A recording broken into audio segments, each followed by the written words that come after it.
Good evening, afternoon, morning, whatever time it is that you're watching this video. This is our, I always forget to look,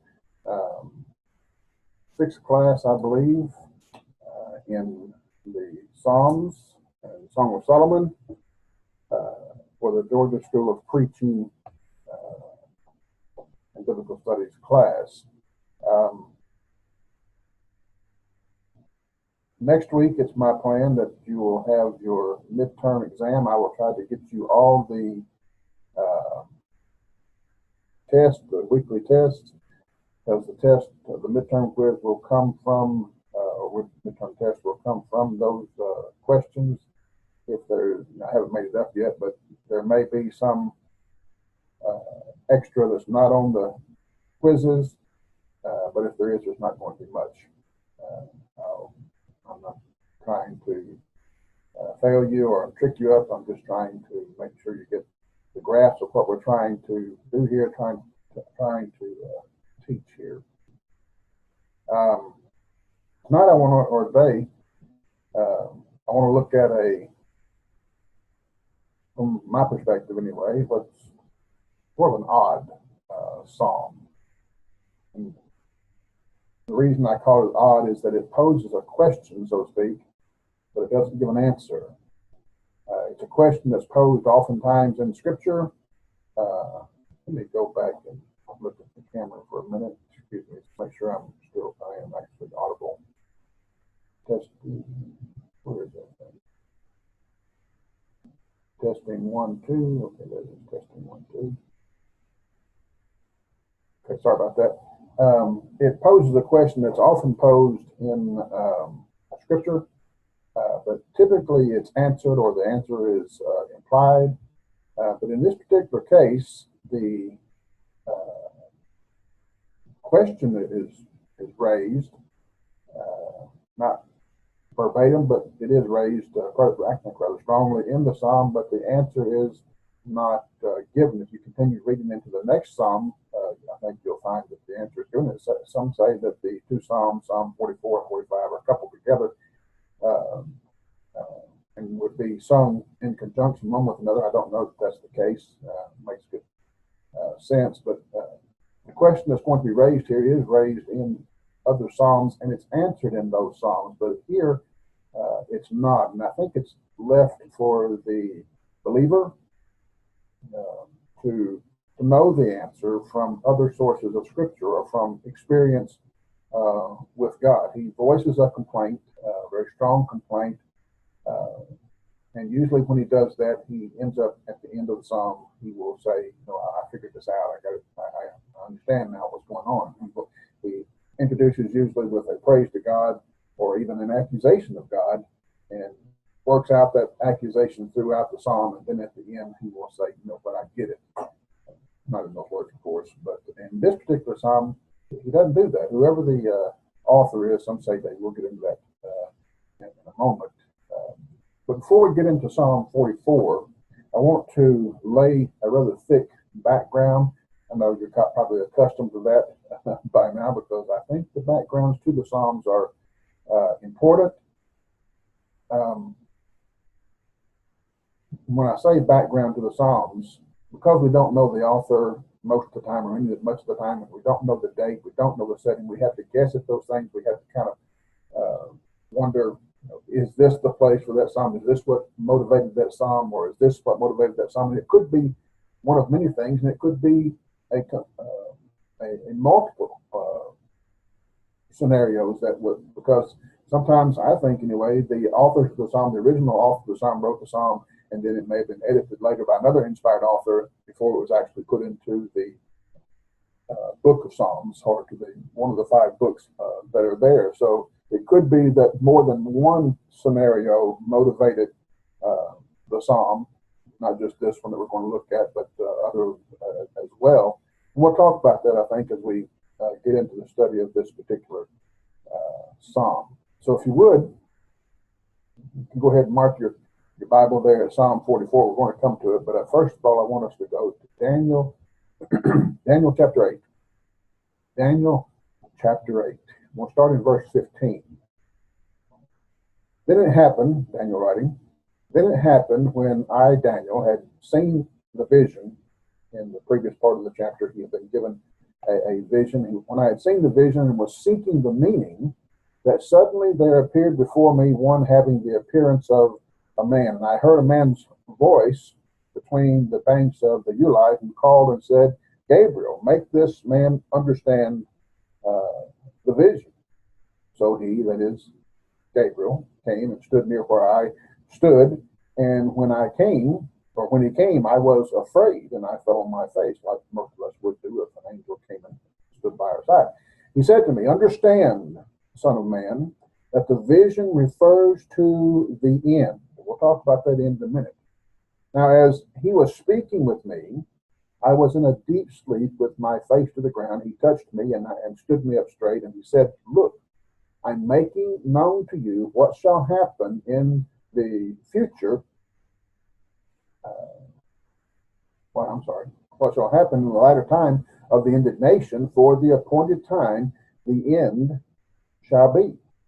Now, we're going to talk about what that end is, and I'm going to give you my understanding of this vision, or at least the portion of the vision that we're looking at that's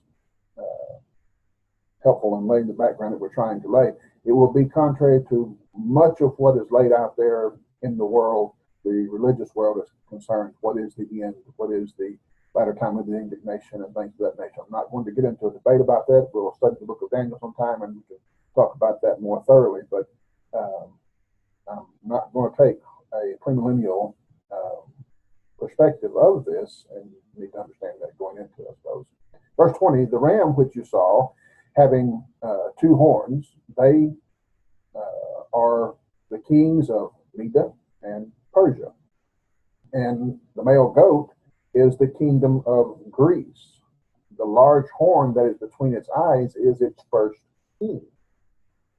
As for the broken horn and the four that stood up in its place, 4 kingdoms shall rise out of that nation, but not with its power. And in the latter time of their kingdom, when the transgressors, remember that word transgressors, when the transgressors have reached their fullness, a king shall arise having fierce features, who understands sinister schemes. His power shall be mighty, but not by his own power. He shall destroy fearfully and shall prosper and thrive. He shall destroy the mighty and also the holy people. There's a lot there in that passage that we need to be familiar with.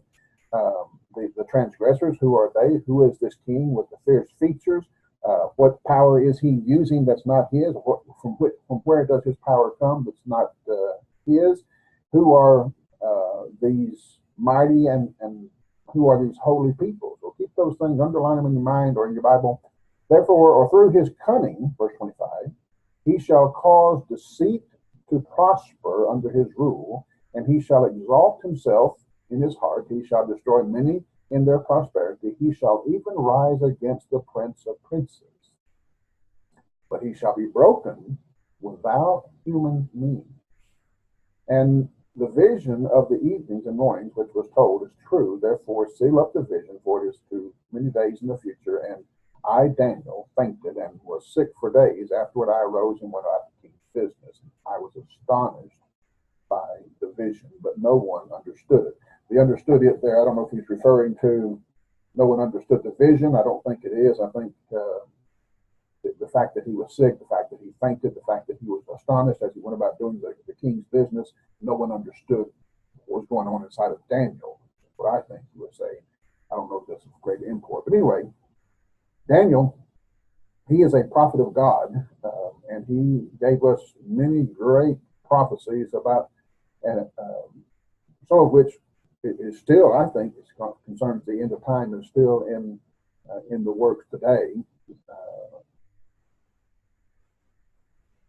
But he, even though he's a prophet, we need to understand that he was a man. And as a man, he can be overwhelmed by some of the things that are happening as far as God speaking to him, some of the things the angel is revealing to him. These events that he is talking to, that he's telling us about, that he's being told about by the angel and by the vision, these events are happening to his people. I mean, he's very patriotic. Patriotic is probably not the right word there. But for lack of better words, he's very patriotic to God's people, and he is very concerned. Let's put it that way. He's very concerned about uh, God's people, and so this prophecy, I think, it deals with God's people, and he's concerned. How can this be? How can this be happening to God's people? He couldn't understand a prophecy that would not be fulfilled until some 400 years later. He needs God's help, but he's so overwhelmed by the information that he's given, not only the vision but the interpretation. When he begins to see what this really is, he's overwhelmed by the vision, so much so that he loses consciousness. The vision interpretation is given by Gabriel. Gabriel was commanded to do so by the one who stood suddenly before me, having the appearance of a man. Some think, and I don't disagree with it, that the man there was probably a pre-incarnate vision of Jesus, of the one who would be Jesus. But I don't know that that's significant to the understanding here. According to the interpretation, the duration of the vision was to be until the end of time. When we look at this contextually speaking, when we look at it, the whole vision involved, I think the end of time, or the time of the end, it doesn't say the time, but the time of the end is the end of Antiochus IV's violence against the Jews. This is what the vision is talking about. God is showing Daniel what's going to happen to his people during this span of time. The ram, according to verse 20, is the Medo-Persian kingdom. The male goat, according to verse 21, was the Grecian kingdom, not the Grecian leader, but the Grecian kingdom, who was under one leader, that horn, which we know to be, by historical reasons, we know it to be Alexander the Great. The leader would die, and his kingdom would be given to four who would not be as great as the king. Initially, historically speaking, there were 8 generals who were vying for Alexander's kingdom, the power that he had, and the kingdom that he had. But in a short time, after some wars took place, some murders took place, some assassinations took place, and so forth, there were only 4 surviving generals, and Antiochus IV was a descendant of one of those generals, which would have been over the area of Syria. Verse 23, in the latter time of the Grecian kingdom would come a fierce-featured king who would punish the transgressors, spoken of in verse 24, and also the holy people spoken there of in verse 24. The transgressors, I believe, are the Jewish people, the Jewish race, the Jewish nation. They were acting unfaithfully. They were unfaithful Jews. The holy people, I think, also refers to the Jews, maybe not to the Jews as a whole. I think the transgressors refers maybe to the Jews as a whole, but there were some among the Jews who were still holy. They were still maintaining the faith. They were still doing what they knew to be was right. So I think it could refer to the righteous ones among the Jews. Some say it could refer specifically to the Maccabean family, which I think that's as good a guess as any, or a good thought. Not that they were holy, but they were trying to accomplish or keep the holy people alive by going defending against Antiochus. But it could also refer to the Jews as a whole, not distinguishing between the evil and the righteous, just saying the holy people. Some of them were transgressors, but these are the holy people. Any one of those, I think, could be a viable explanation. But I want you to try to get a grasp of who the Jews were at this time. If you look in your Bible, you'll see the books of Ezra, Nehemiah, Esther, Haggai, Zechariah, Malachi. All of these books refer to the Jews during a period of time, maybe during Daniel's time and just after Daniel's time. These books most likely have not yet been written at the time that Daniel is recording this prophecy. The events that take place in those books. Some of them maybe have begun to happen, but they're mostly on the horizon. Probably all the characters, or most of them, have been born by this time, by the time that Daniel's writing this prophecy. And if they're not born, they will be born soon. If you think about the content of those books, that Ezra, Nehemiah, Haggai, and so forth, you remember that the Jews have returned from the Babylonian exile, been sent back by Cyrus, the king Cyrus, under whom Daniel had served. And when they came back, there were times of faithfulness, and there were times of unfaithfulness, sort of descriptive of how the Jews had conducted themselves in all the years prior and since, I suppose. They had been, according to the prophets and history, they had been broken of their pagan spirit that took them into captivity, but they're still people, they're still men of the flesh. And so even though they had been disciplined, and even though they had been broken of the pagan spirit, they're still people. They still have lust of the flesh. They still are men of the flesh, and they're going to be faithful sometimes. They're not going to be faithful sometimes. You could say that about the church today as well. They were faithful, it seems, when there were prophets and priests who were sometimes forcibly forcing them to be faithful.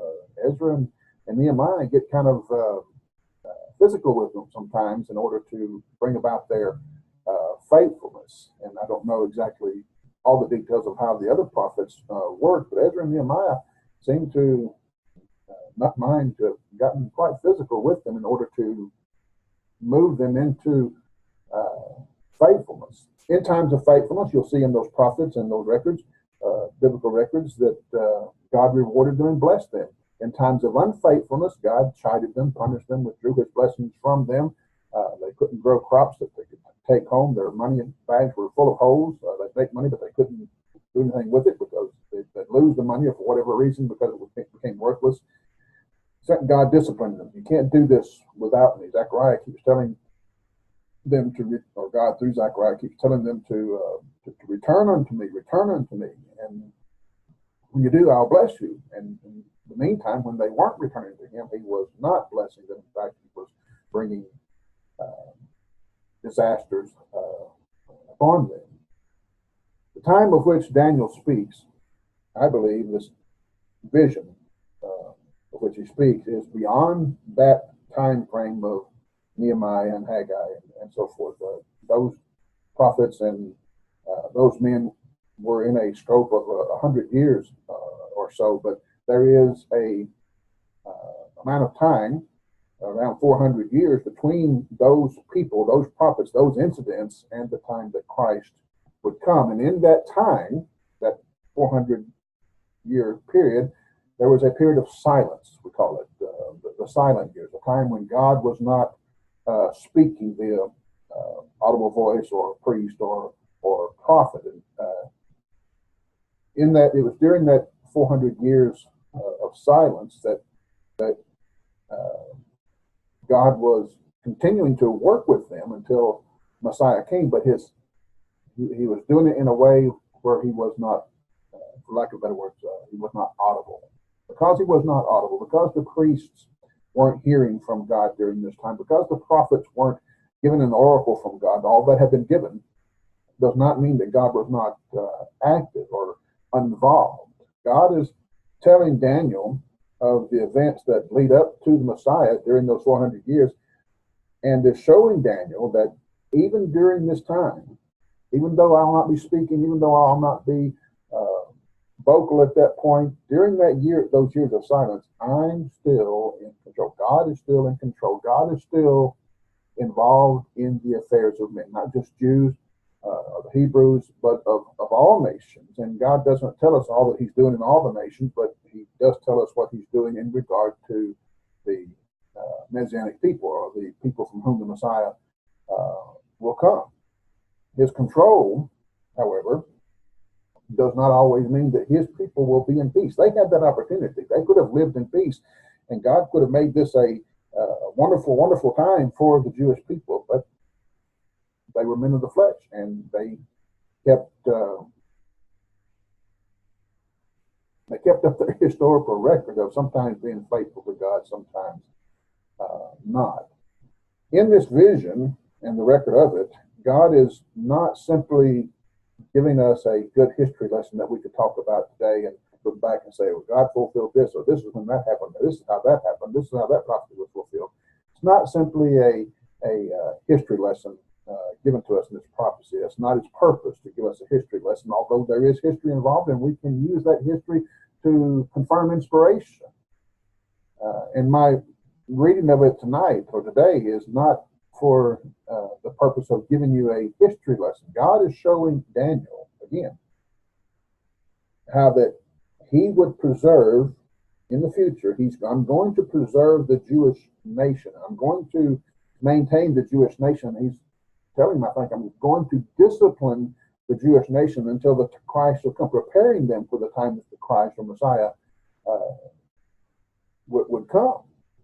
It could be said that in this time in which Daniel is seeing, which he's envisioning here, God is again saving them from themselves as he sends this fierce-featured, this evil, fierce-featured king to boil out the impurities that continue to exist among the Jewish people, the Hebrew people, which were the people of God, his priests, his representatives here in the earth.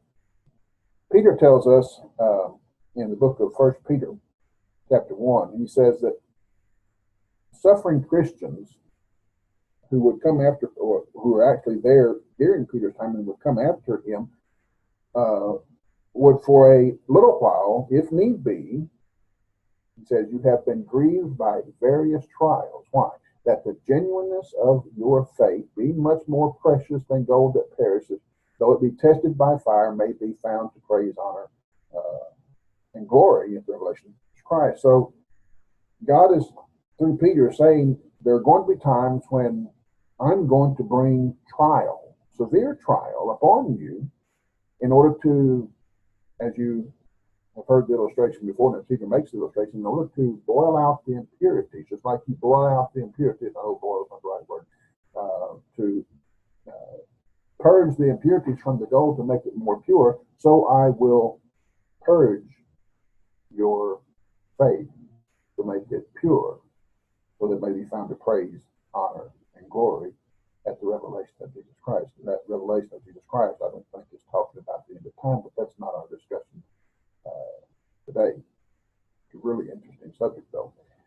In a similar way, the generation of the Jews spoken of in Daniel's vision here in chapter 8 had impurities that needed to go through the crucible, that needed to go through the trial of fire in order that they might be purified, in order that the nation might be ready for the time that Christ would come. And in the fullness of time, the Jews were ready to a degree. Now, there's things that they still did that were wrong, that actually crucified the Christ, but when the time was right, after God had done all these things with the Jewish people throughout the years, and throughout those years of silence, throughout the years of the vision that Daniel speaks of, the time was right for Christ to come. In verse 23, Daniel 8:23, these transgressors, I think they are the Jewish people who were trying to become Greeks. They were quite dissatisfied with the way of God. They were quite dissatisfied being separate from the world. They wanted to fit in with the world around them, the Grecian world around them. So they were trying to be Greeks. They didn't want to listen to the prophets. They wanted to become like the world around them. So historically, you can read it. They built a gymnasium, a Grecian-styled gymnasium there in Jerusalem.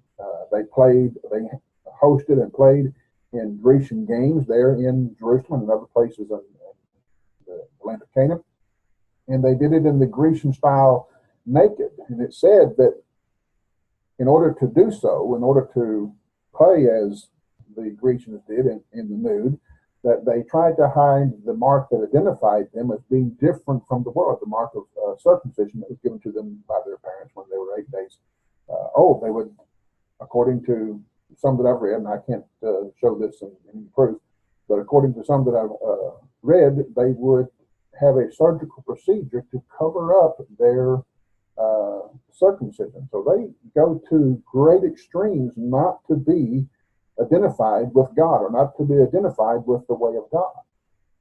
Antiochus the fourth, he is a man who hated the Jews. He hated the Jewish nation. He hated the Jewish faith, and he did everything he could to destroy it. If you want to read some horrible history, just look up Antiochus the fourth and just see some of the things that he did in his lifetime, not only to people in general, but specifically to the Jews. And I think he is the fierce featured king of Daniel's prophecy. When he comes, he's going to be acting as an agent of God. He's going to be acting not by his own power, and I think that's saying he's going to be acting as an agent of God. And you say, well, how can God use such an evil person to do such evil things? Well, think about Nebuchadnezzar. He was an agent of God to go in and do what he did to the Jews. If you want to read some horrible events, read what happened to the Jews, and just in your mind's eye, see what was happening to the Jews as they were being deported.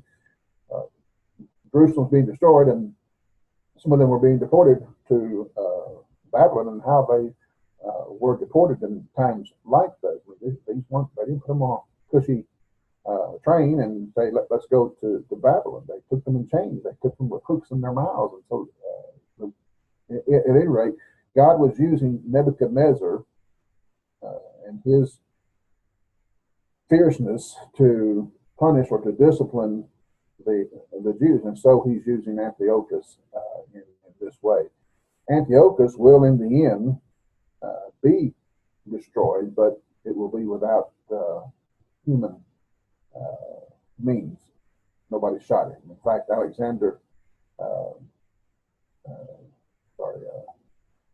Antiochus died a very sick man. Turner, his first name, Rex Turner, in his book on Daniel, says Antiochus was tortured by a loathsome disease, which was a natural result of his excesses, tormented by the memory of his crimes and faced with the fact that his schemes to destroy the Jews had gone awry. But he was cognizant that the very race that he determined to exterminate had routed his army, and that the very religion he boasted to exterminate was reestablished in Jerusalem. And I think historically this routing of his army points to the Maccabees, or the Maccabee period. The Maccabees were a Jewish family led at first by Eleazar and later by his 5 sons. And it may be that Prince of Princes that he speaks of there in Daniel chapter 8 was Eleazar, who was killed. I don't know that. Don't know exactly who that reference is to. Somebody smarter than I might be able to tell you more than I. But anyway, they had successfully led the Jewish army against Antiochus and his army. Before they could get in and kill Antiochus, Antiochus had died of some loathsome disease. But he died knowing that his passion to destroy the Jews would not be fulfilled. The theme of Daniel's work, and this is something that we need to keep in mind when we read all of these things that either had taken place or would take place in the future. The theme of Daniel's work is God is in control. God is wanting to tell Daniel, I know what's going on. I know what's going to happen. I'm going to bring it about. I want you to see that I am in control. I know what I'm doing. I've got an agenda, if you please. I've got a purpose. It will be fulfilled. I am involved in the affairs of men. I am, for lack of better words, manipulating the affairs of men without actually interfering with man's free will. Only God can do this. Only God would know how to do this. But God uses the events of history to punish these transgressors when their transgression had come to a full, when it was seen that they were not going to repent, that they were just going to go further and further and further away. If they had been allowed to continue what they were, the way that they were going, they would have destroyed themselves. So God intervenes, and by this means of violence from Antiochus to, I think, save them from themselves. These events record neither the first time nor the last time that God has postponed the punishment of peoples or nations because their iniquity was not yet full. But here is that fulfillment. The vision, as far as concerns us, I think, again, is to help us understand as we look back and see what God was doing and try to understand what God was doing and why God was doing it, to help us understand that God is involved in the affairs of men. And all the false doctrine and false teachings and stuff that comes from the book of Daniel, not that Daniel wrote false doctrine, but people who teach false doctrines about the book of Daniel. I think it all comes down to God's trying to say, I'm here, I'm involved, don't forget. Whether or not we understand what God is doing, whether or not we agree with what God is doing, whether or not we can see how God is accomplishing what he wants to accomplish, it's immaterial. We must simply trust that God is doing. His purpose will be served. His promises will be fulfilled. And I think the very security of our own nation, and I speak as an American, rests not in our military power, not in our president, but in the hands of God. Not that we are the people of God, but there is a people of God on the earth today. I think that people of God is his church, and God is acting within the affairs of men for the purpose of the church and doing what he wants to accomplish with the church. Sometimes that means the church is going through persecution. Sometimes it means the church is not going through persecution. But as we live in a land, America, for example, the hands of God are involved as he watches while we fill our cup with iniquity, and he will, in his time and his way, bring the consequences of our sin back upon us if we refuse to repent. In light of this fact that God is in control and he's actively at work in the lives and the affairs of men, what does all this from Daniel mean? That's what I want to look at in our study of this psalm. In Romans chapter 8, verse 36, go over and look at it. Romans chapter 8, verse 36, it says, "As it is written, for your sake we are killed all day long. We are counted as sheep for the slaughter." Now you think about what that's saying here. And you can look in your margin and you can see from which this statement, the place from which this statement was taken. It's a quotation. Who is, and he says, for your sake, who is your?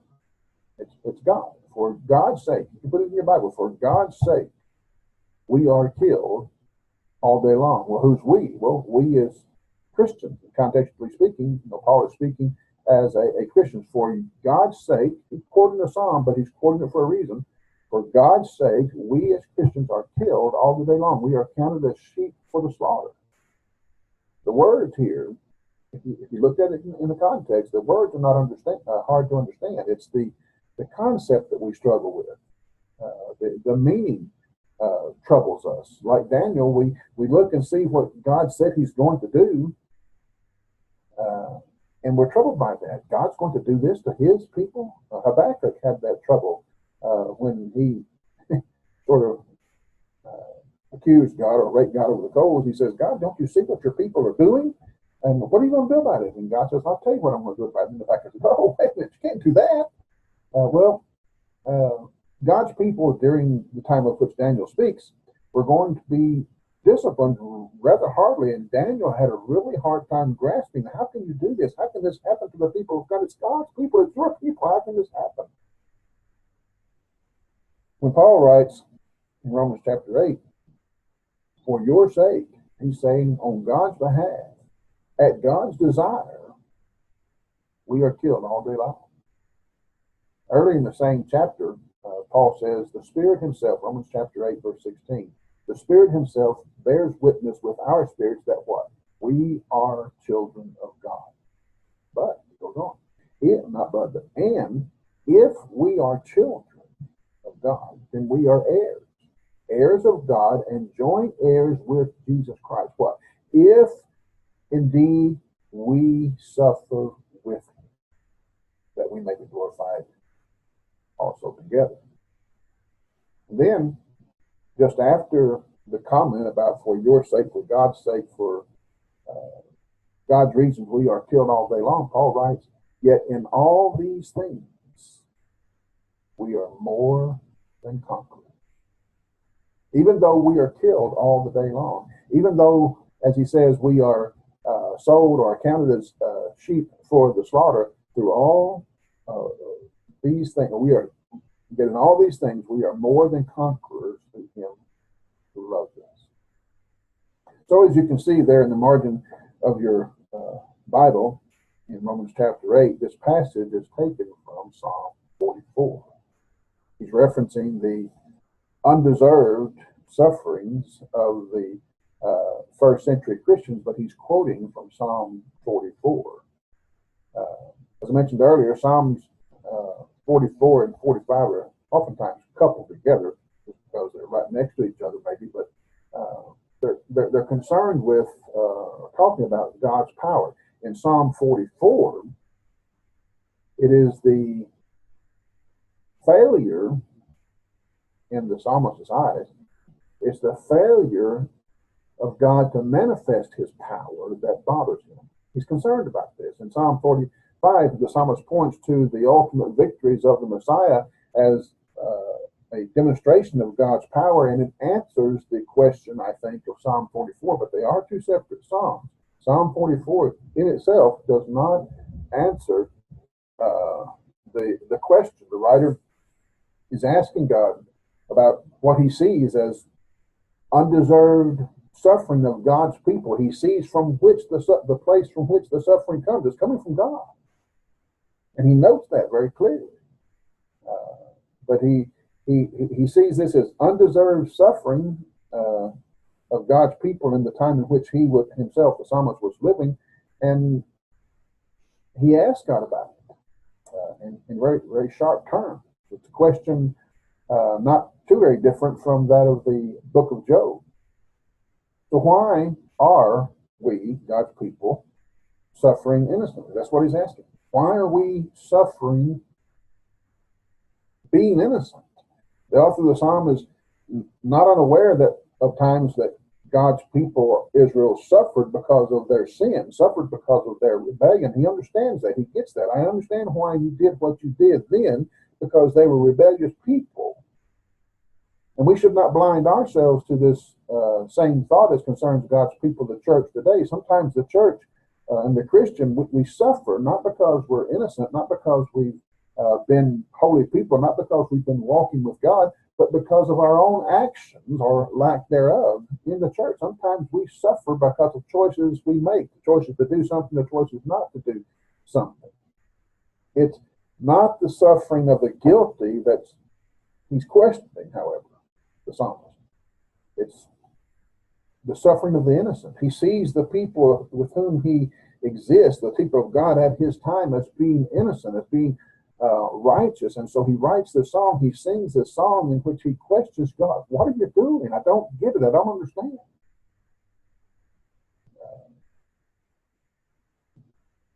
It's a matter of prophecy in the New Testament that God's people, being innocent, will suffer.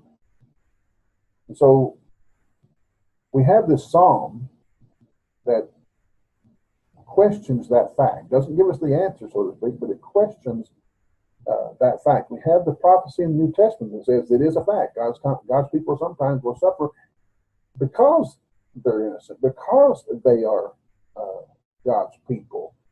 And the psalmist, years and years before, 1,000 years before, is addressing this question. And the unique thing about this psalm, the odd thing about this psalm is that he mentioned this, but he doesn't really verbally answer the question. He doesn't really even imply an answer to the question. It's something that we, as we sing this song, as we read the psalm and sing the song, It's a thing that we must know from other sources of Scripture. And I think that's probably what's trying to be accomplished in the psalm. Imagine this song is being sung by worshipers of God. They're in the temple, they're in the tabernacle, they're in the synagogue, wherever it is, and they're worshiping God by singing this song. And they are declaring the question, but do they not know, if they are true worshipers of God, do they not know the answer? Even though the answer is not declared, do they not know the answer? I think they do know the answer, or they likely would not be servants of God. Even though they don't understand the answer, they don't understand what's taking place, why it's taking place, they understand there is an answer. And we need to be able to look at this psalm, address the question, and know that sometimes when you're dealing with a person or a people, a family in the church, a member of the church who's going through some horrendous persecution, some horrendous time in his or her life, and they're saying, "Why me? Why this? Why? What's happening?" And sometimes it's just not a concrete answer that you can give. Some people say, "Well, it's God's will. You just need to trust in God." You know, there's a truth to that, but sometimes that truth is more of a slap in the face to the person who's going through the persecution. My son just died of leukemia. That's God's will. Thank you very much. I don't want that. My son is, or my child has had this happen to them. My mother or my father or my spouse has cancer. What is the will of God? I mean, this is God's will. Sometimes the best answer is to let this person think through it without saying the word, "Oh, it's God's will," and God knows what He's doing. Well, hearing those words sometimes is not the answer that should be given. It may be the answer, but it's an answer that can't be necessarily received at the time that the person is going through that struggle. A friend of mine recently lost a child, young, year or two old child, and he says that that's not what he needed to hear.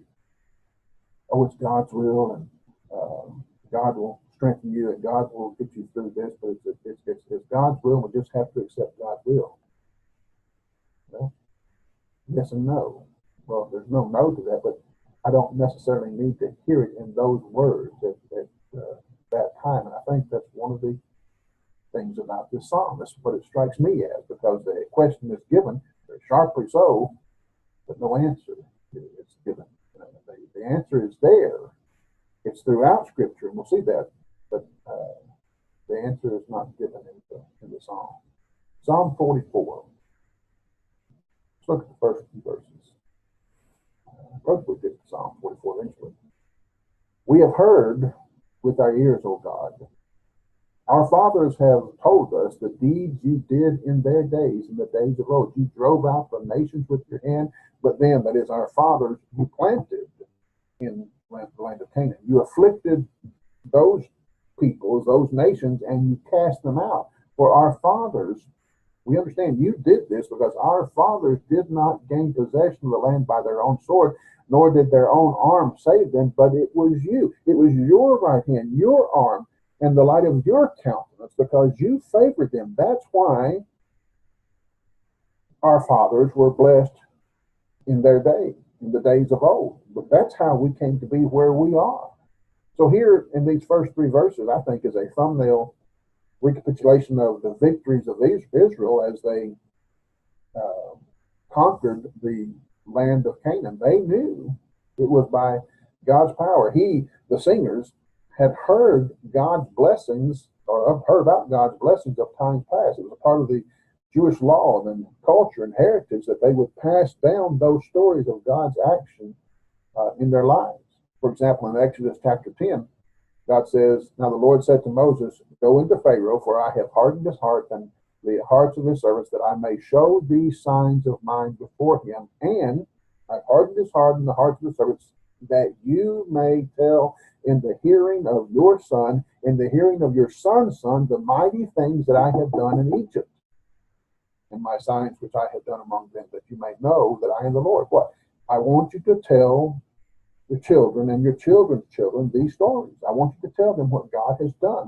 I've done this in Pharaoh's life so that you can tell your kids, look what God did in order that we might be rescued, in order that we might be saved, in order that we might be redeemed.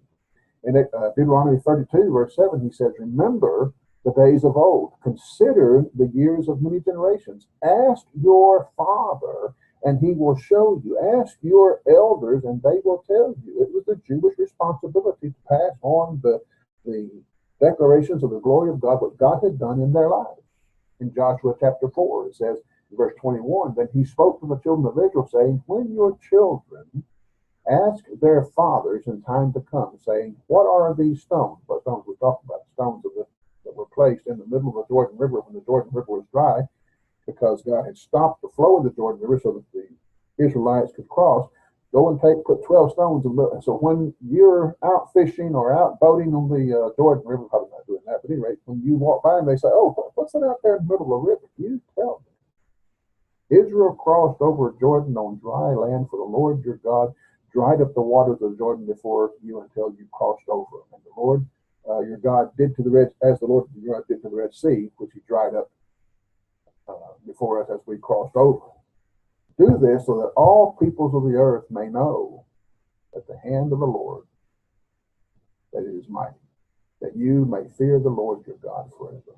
So the Jewish responsibility of the father, of the household, of the elders, the priests, the Levites, of the teachers, to pass on these stories from generation to generation was so that they might know, and so that the world might know, all the peoples of the earth, all the nations of the earth might know that the hand of the Lord is mighty. In Joshua 24, it says, Balak, the son of Zippor, king of Moab, arose to make war against Israel and sent and called Balaam, the son of Beor, to curse you. But I would not listen to Balaam, God speaking. I would not listen to Balaam. Therefore he continued to bless you, trying to curse, but he continued to bless you. So I delivered you out of his hand. Then you went over the Jordan and came to Jericho, and the men of Jericho fought against you. Also the Amorites, Perizzites, Canaanites, Hittites, Girgashites, and Hivites, and Jebusites, but I delivered you them into your hand. I sent the hornet before you, which drove them out before you, and also the kings of the Amorites, but not with your sword, not with your bow. I have given you the land in which you did not labor, for which you did not labor, a land or cities that you did not build, and that you may dwell in them. I have given you that you can eat of the vineyards and olive groves that you did not plant. I did this, not you, not your fathers. It was me who gave you this opportunity by my power. Israel, if they did nothing else right in their history, they did one thing right. They passed down from generation to generation the stories of God. They didn't always believe it. They didn't always act as if this was our God doing this, or we are the children of this God who has done this. But they did pass down the stories. And we have our Bibles today as a result of God using the Jews to preserve these stories, these messages of which we might gain faith today. The Romans 15 verse 4 says these things were written for our learning. Learning what? Well, one of the things we learn is faith. We can learn to trust God. How can we learn that? We'll see what God does in order to accomplish his purpose, in order to fulfill his promises. Watch what God does. He involves himself in the lives of men. He preserved these people, this little know-nothing people that came from nothing, came from a man who was as good as dead, and yet God preserved them in order that he might bring Messiah into the world. In verse 4, back in the Psalm 44, he says, you are my king, O God. Command the victories for Jacob. Though, or through you, we will push down our enemies. Through your name, we will trample those who rise up against us. I've seen what you've done in the past. I've heard it from my fathers and my forefathers, what you did in the past. And praise be to God for all that you've done. He gives glory to God in those first three verses. Now it's a prayer saying, can you do that again? Can you do that in our lifetime? Command victories for Israel today. May it be that we can push down our enemies through your power today, through your name. Help us to trample those who rise up against us. In verses 6 through 8, he sings that they have always have and always will give glory to God for the victories that he gives. He says, I will not trust in my bow. God, come and help us like you did in times past. Command victories. I'll not trust in my bow. I'll take it with me, but that's not where my trust is. Nor shall my sword save me, but you have saved us from our enemies and have put to shame those who hate us. In God we boast all day long and praise your name forever. We will sing to your name. We will sing glory to you. We will praise your name throughout the generations. God, come and help us. We sing a song in church today called The Battle Belongs to the Lord. In heavenly armor we'll enter the land. The battle belongs to the Lord. No weapon that's fashioned against us shall stand. Why? Because the battle belongs to the Lord. The power of darkness comes in like a flood. He raises up a standard. It's the power of his blood. When your enemy comes in, we sing, when your enemy presses in hard, do not fear. Why? The battle belongs to the Lord. Take courage. Your redemption is near because the battle belongs to the Lord. And so we sing honor and glory and power and strength to the Lord. Why? Because the battle belongs to the Lord. We sing that. Do we believe it? When we're going through struggles and we can't see the end, we can't see what God's doing, we can't understand why is this happening to me. I'm trying my best. Understand. The battle belongs to the Lord. He doesn't always work according to our calendar. He doesn't always work according to our way of thinking, but trust, and glorify his name. Even when it's not working out in your favor right now, even when you're a person who is serving God and the Roman soldiers come in and take you from your family or take you from your worship service and they make you a slave, they take you to a cross, understand. God is to be glorified. Even when you don't understand what's going on, even as you are being crucified on that cross, even as you are being burned at the stake, understand. God is to be glorified. That's what Peter says when he starts out his book in the book of 1 Peter. You need to understand that God is to be glorified, even if you're going through a time of personal persecution, personal trial, fiery trial, in which you might lose your life. God still deserves to be glorified. We need to sing that song with passion and with knowledge, with the spirit and with the understanding. So in the psalm, from the praise-giving opening of the psalm, the author turns to the particular calamity in which he's involved as he's writing the psalm, the purpose behind the psalm, the movement, if you please, behind the psalm. Was this a ongoing situation that the psalmist has been enduring for a while? Is this a temporary setback? I don't know. I can't tell you this is the point of time at which the psalm was written. It's not important, I don't think, to know what was the incident, because it could have been one of many incidents that caused this or brought this about. It could have been a multiple. It could have been, one artist or singer was singing about this event, another artist 100 or 200 or 500 years later was singing about this event, and the question is the same. He says in verse 9, you have cast us off.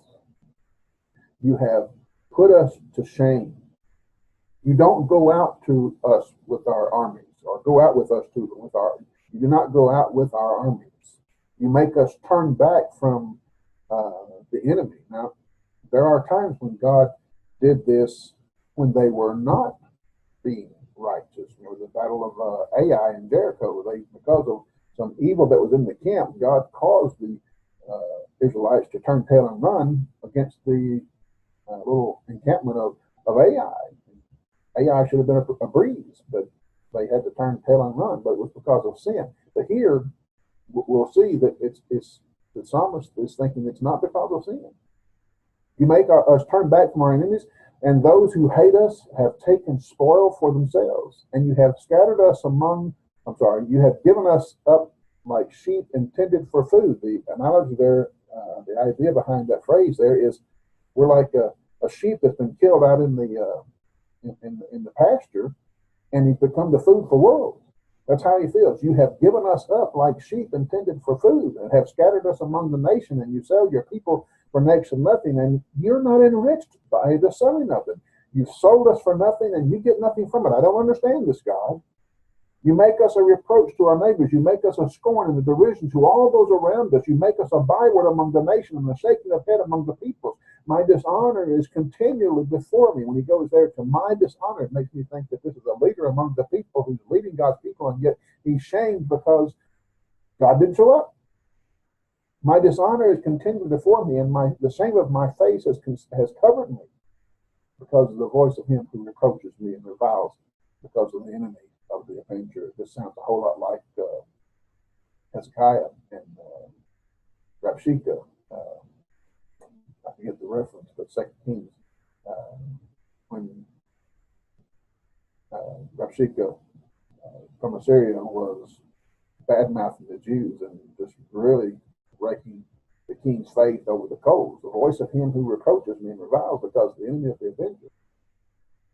Imagine, try to see, and I think it's not hard. Try to see the shame that he feels. I'm a faithful man of God. I've been doing everything I can. I've been leading the people best I can and representing the faithfulness of God. So I'm confused. I'm bewildered. I don't understand why this calamity has stricken. Think about it in terms of the New Testament. I'm going out into all the world and teaching the gospel, and they burn me at the stake. I don't get that. I don't understand that. Why is this happening to me?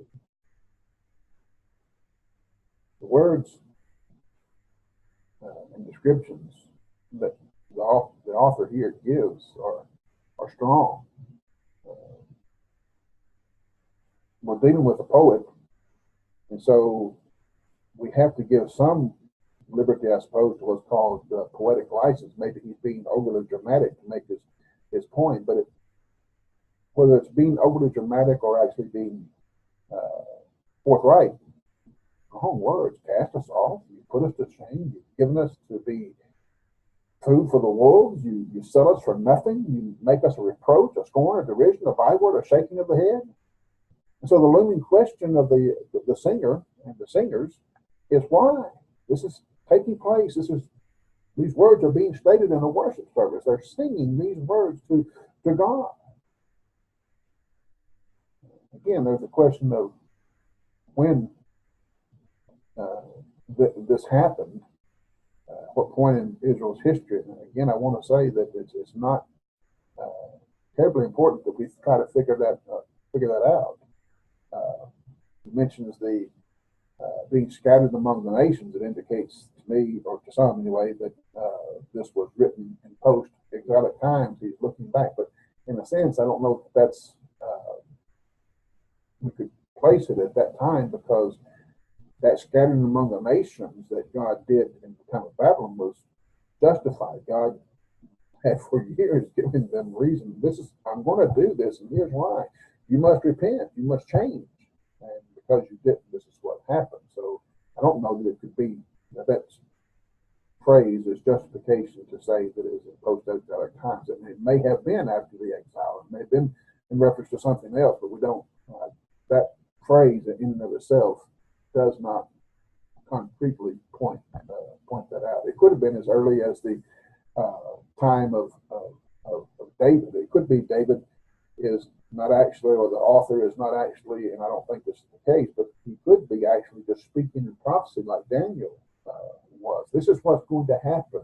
This is how it's going to be in New Testament times. I don't think that's likely. I think it's accurate as far as the It's what happened or what has happened or what can happen today. But I don't know that he was speaking only prophetically at that time, whoever the author was. Could be from a time of war. It seems like that has to be the case when he mentions there at the first part that our armies went out, you didn't go. But whatever it is, the author is shocked by what's going on here. How did this happen? How could this happen? You're God. You're the God of the Hebrew people. You're the God of your people. We are your bride. We are your people. We are your children. We are your heirs. How could this happen? Again, some think it's a reference to Hezekiah and Sennacherib and Rabshakeh. But pinpoint it where you want to, but don't lose sight of the fact that the when is not the question here. The why is the question here. And as you think about the question and the song, think about the fact that these songs were sung. Whoever the author was, whatever his situation was, this song was sung by the Hebrews throughout the generations. Maybe they didn't always sing it. When our worship services today, a lot of times the song leader is picked at the beginning of the service, and he has to go and rustle up 5 or 6 songs to sing during the service. And the songs, in most cases, I would say in almost all the cases, have little to do with what's going on in our life. We just turn to page 536, turn to page 285, and we'll sing this song. And about the closest we can come to is having prepared for a particular event is the song that we sing in preparation for the Lord's Supper, preparing our minds for the Lord's Supper. We try to find one that deals with the cross or the sacrifice. But for the most part, we just hear the song, let's sing it. I don't think that's the way it was done. Always. There may be times that a song of praise was sung, and it could be any song of praise. New Testament, Old Testament, 21st century. We sing a song of praise because we want to glorify God. That's always appropriate to do. But this psalm here would have been sung by those who are thinking through their worship services, only by those who are going through this situation.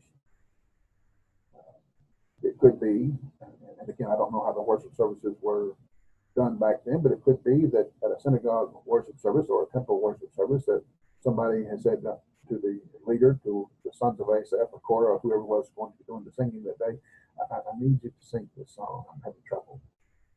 Could you incorporate this song into the worship service today? It'll help me. Something like that could have happened. I'm not saying it did happen, but there's scenarios. The scenario could have existed.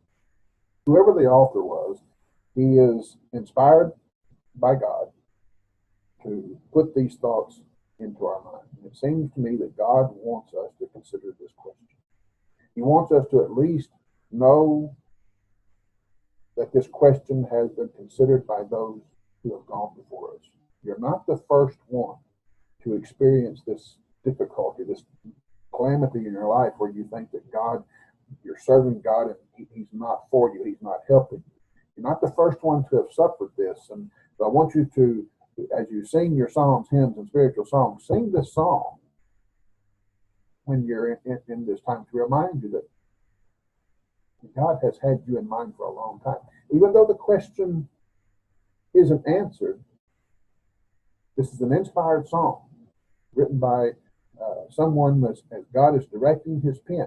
God wanted this song to be, this question to be in your mind. It's not a wrong question to ask. It was asked by many people in the record of the Bible, and even outside the record of the Bible. People have asked it. It's not a wrong question to ask, but in asking the question, we need to consider that, and I think God wants us to do this, that it's not our calendar and our purpose that God is working by. God is working to fulfill His purpose. God has in mind something to, a purpose to accomplish, an agenda to accomplish, and it's for our salvation for his glory. He's not just randomly saying, I think I'll do this today. He doesn't wake up today and say, let's see what I can get done today. God has a purpose and a plan, and it's so I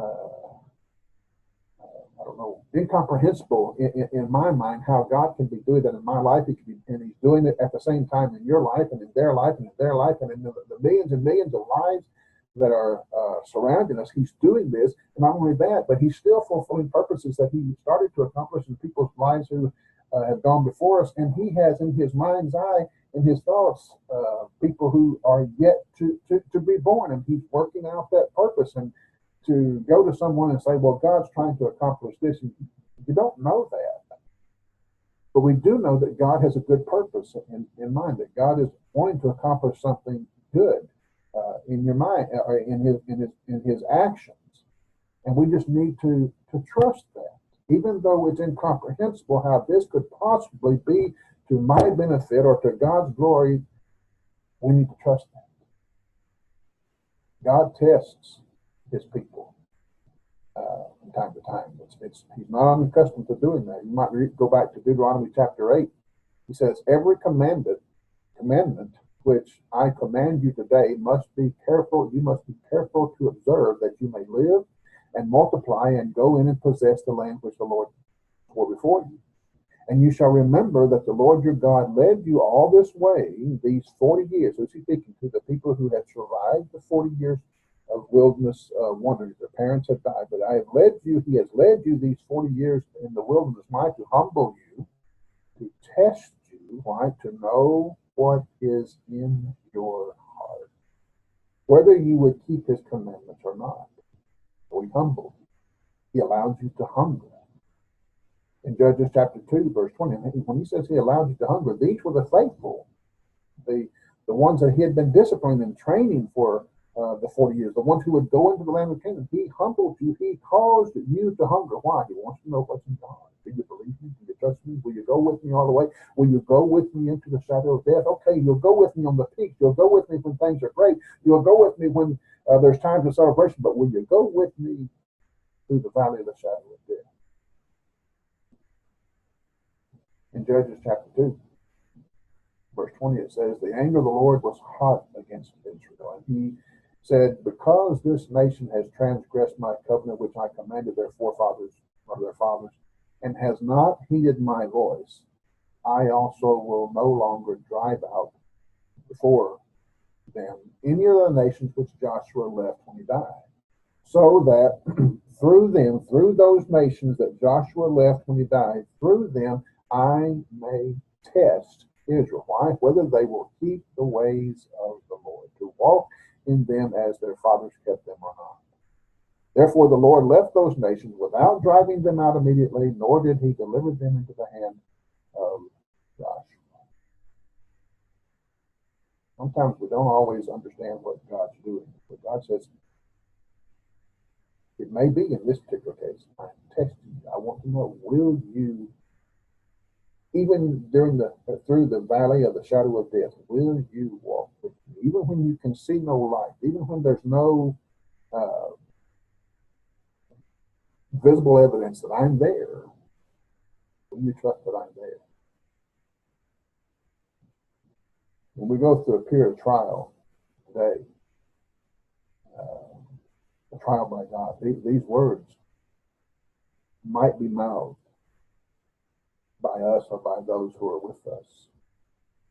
Why did you do this? Why did you cut me off? Why did you cast me out? Why have you left me out here to die, to be food for the evil of the world? Why are you letting us go through this? Not wrong to ask the question. Our reaction to the question, or what we think might be the answer to the question, when we are led astray by our fleshly thoughts, that can be problematic. Job's wife said to Job, curse God and die. Job said, shall I accept the good from God and not accept the adversity? Job didn't understand everything that God was doing, and he did question God, why are you doing this? And God set him straight in the end. But Job, his reaction was, why are you doing this, God? Forget you, God, and walk away. That's what his wife said, do. Just Stop the suffering, stop the bleeding, just curse God and let him kill you. He said, I cannot curse God. Even though I don't understand what God's doing, even though I don't like the adversity through which I'm going, shall I accept good from him and not adversity?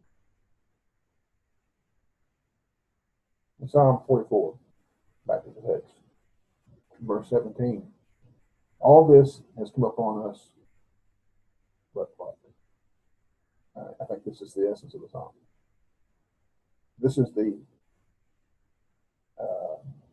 sign of a true believer. All this cast out, a reproach, food for the wolves, all of this has come upon us. You have not gone out with us to war. All of this has come upon us, but we have not forgotten, nor have we dealt falsely with your covenant. Our heart was not turned back, nor have our steps departed from your ways, but you have severely broken us in the place of jackals and covered us with the shadow of death. If we had forgotten the name of our God or stretched out our hands to afar, and God, would not God know this? Would not God have searched this out? He knows the secrets of the heart, yet for your sake we are killed all day long. We are counted as sheep for the slaughter. So here I think is, you might say, the reason for the song. The psalmist can't understand why. When Israel was not unfaithful, when we have kept your word in our heart, why this has happened. And he says, but no matter what, we're going to keep on keeping on. We ask the question why, but we're going to keep on keeping on. Seems that the psalmist would indicate here that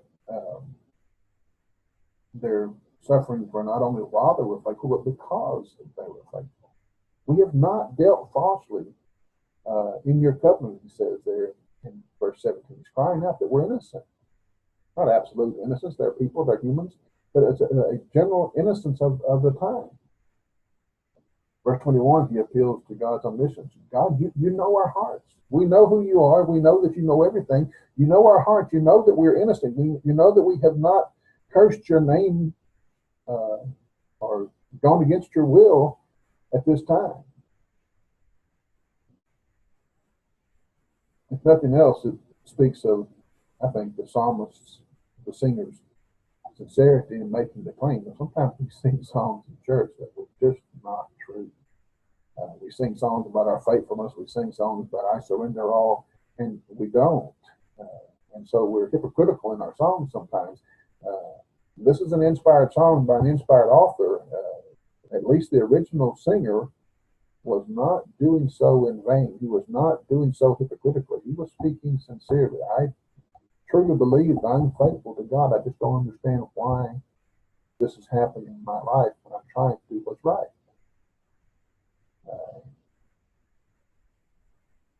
Not all of Israel's sins, well, not sins, sufferings were because of sin. We can look at David's life. At the time that he was being chased by Saul, David would be considered innocent during that time. He was trying to do God's will. He's trying to not destroy or compromise the Lord's anointed, which was Saul. He was innocent. He was a man after God's own heart, so declared so by God himself. But he suffered, chased down like a dog, hunted like a dog, and was hungry and thirsty, and had to deal with revolts among his own men because of the suffering that was going on. Why do we have to do this? You've been anointed king. Go kill him. Let's do this. David was not. He was considered, he was innocent during that time. It was in his mind, because he couldn't understand it, couldn't see the end of it. It was in his mind, in their minds, the soldiers' minds, undeserved suffering. So when this happens, how do we answer this? When we see people in our lives who are going through suffering and we don't understand why, there may be some unknown reason that they're suffering because of their sin, but it may be that they're suffering because of righteousness. They may be suffering for righteousness. So we need to be able to deal with this question, not necessarily say, well, God's doing this because it's his will that you go through this, that lose your child, or that your wife die, or that your husband commits fornication and breaks up your married and leave your children fatherless. So those are hard things to happen. And it could be that they've happened because of something that you've done. It could be that they're happening because God has something in mind for your life, to use this in your life in some way that you don't yet understand. But to go to somebody and say, well, it's God's will, and just leave it at that, that can be really, really hard sometimes. This psalm, I think, is giving it to us so that we can think this through and know the answer, even if it's not declared in the text. We can know because of our trust in God, our faith in God. We can know the answer to this question, even though we can't verbalize it.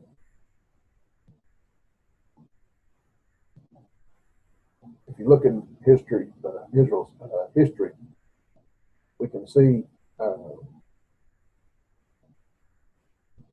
reasons behind the suffering of the innocent. Just take the fact that they were in Egypt. Why was Israel in Egypt? Well, if we go back in history, we will find that they came there as invited guests. They were hungry. The family of Jacob was hungry. Joseph had been brought to the throne, not to the throne, but to the king's presence by God through the suffering that Joseph went through, which he may or may not have understood at the time. He came to understand it, but through the suffering that through much suffering as an innocent, he came to be where he was and was able to bring God's people into Egypt as invited guests. But in the process of time, they became slaves. Well, why did they become slaves? Why would God allow his people to become slaves? Well, think about it from this perspective.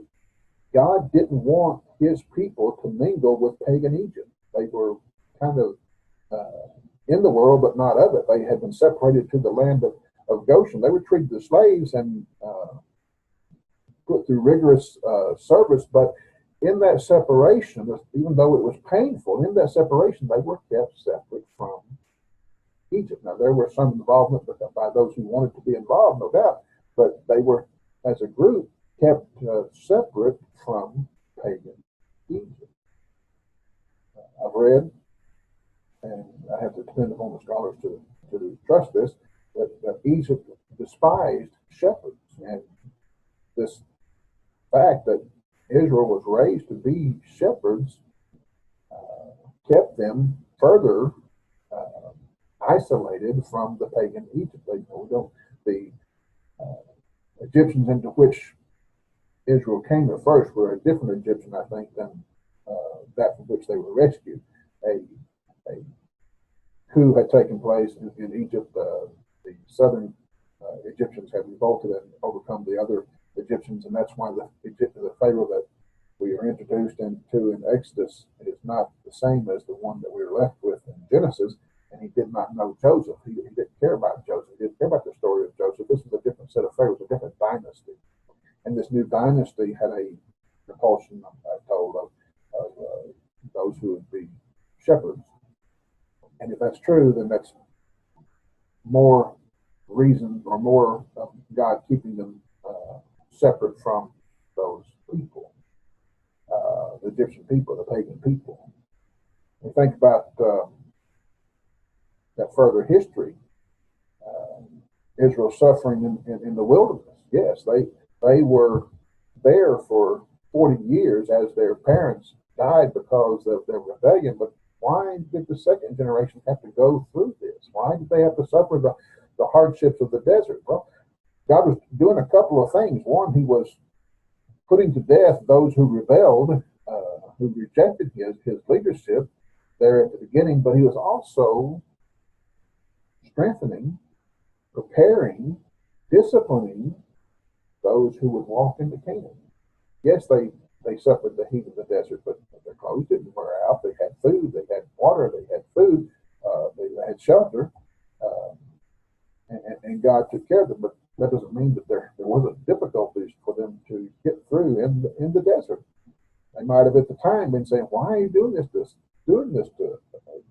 us? My parents have died. They've gone on, and I'm doing what I can to be faithful. Why am I going through this? And we can go on through different times of history and find when there were times when they were faithful, but yet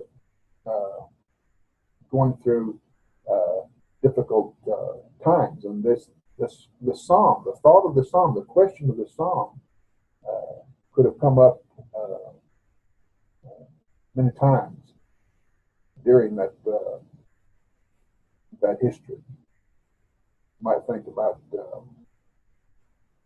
going into the future, our past, the past, the Old Testament Jew, the suffering of the Jews under Rome. Now, obviously, there was no innocence in their rejecting the promised Messiah. Nevertheless, God was glorified by that rejection. God used that rejection of the Messiah by the Jews to bring redemption to all humanity. It was because of their faithlessness, because of their misuse of the temple, that God took it away. And what happened? When God took away the temple and all those sacrifices, what happened? Well, the word of God went everywhere. The temple was destroyed. The animal sacrifices were taken away. The Jewish system died and never really returned to any real degree. And as a result, God's word went throughout the world. After 70 AD, it's indicated that the Jews that would follow Paul around and condemn him for teaching about the Christ, they sort of quit doing that. The whole world was exposed to the truth of God because of the sufferings that even the Christians went through during that time.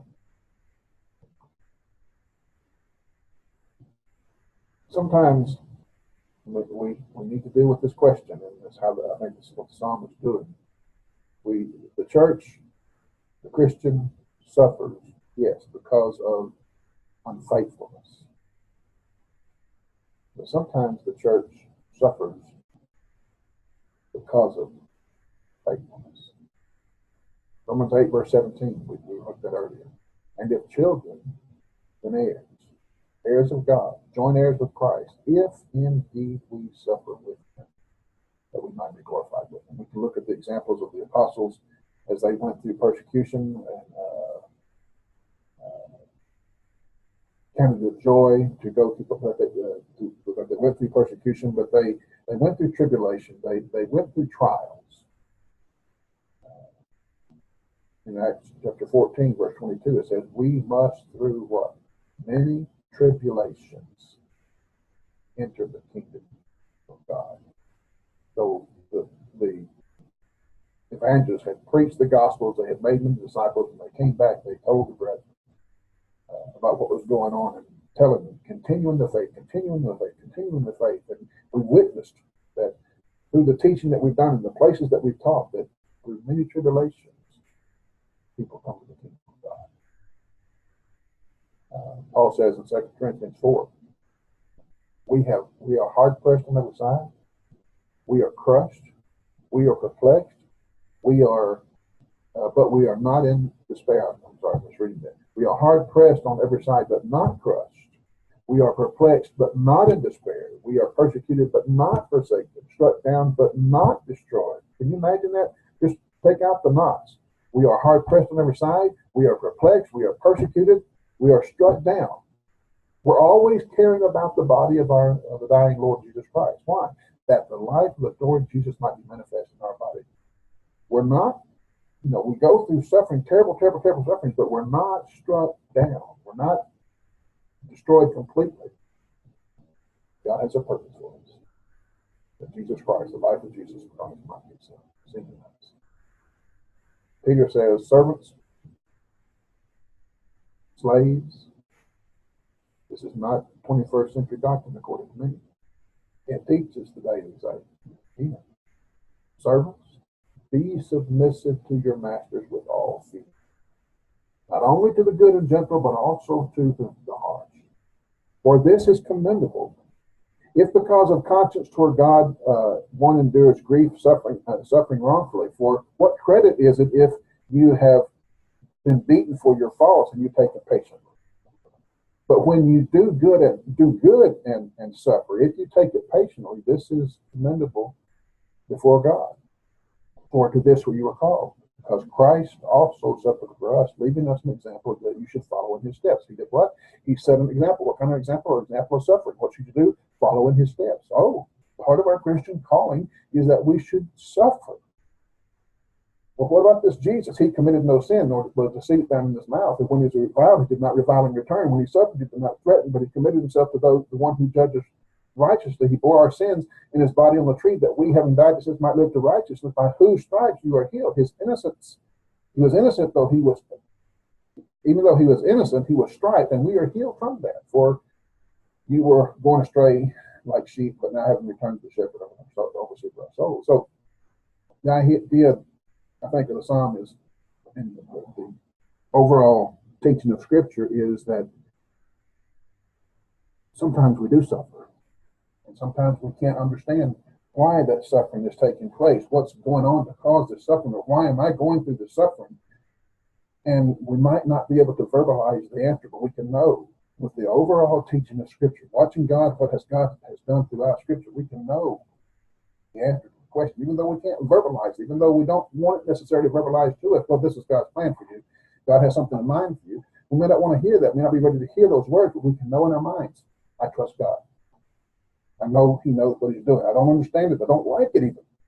May even question God. Why are you doing this? But we can know. We can know in our minds that we can trust God.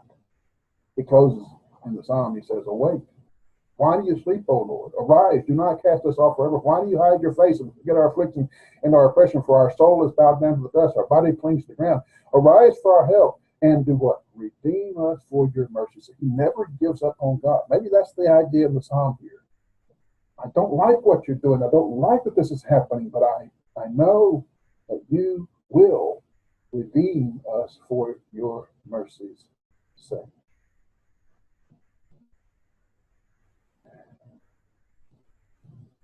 The way I've been raised, I was raised in the church, going to church, prayers I heard throughout my life. The way I was raised, you don't talk to God like that. You don't accuse God. You don't say those things to God. You don't use this kind of language to God. But in the time that I've been raised in the church, in the time that I have lived, I've not experienced such deprivations as what the psalmist here has apparently experienced. I haven't been raised in a situation where I was tried like Job. And so I had never reason to say those words against God. But maybe there are some, and there are some, who feel like they have reason to be sharp with God. Don't forsake him. Don't turn against him. Don't curse God and die. But ask the question. I think when we look at Jesus' statement from the cross, my God, why have you forsaken me? He has asked the question. He gives us permission to ask the question, why have you forsaken me? And God did forsake Jesus on the cross. He had a reason. And in Jesus' humanity, maybe he didn't fully comprehend the reason. He knew in the back of his mind, as the Son of God, the reason. But here in his death, in his humanity, he questions God. Why have you forsaken me?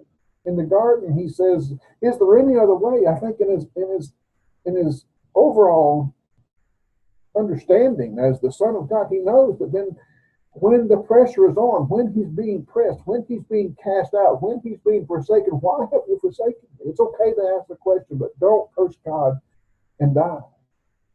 Don't turn your back on God because you don't know the answer, because you can't give an answer to the question. That, I think, is the reason for our song.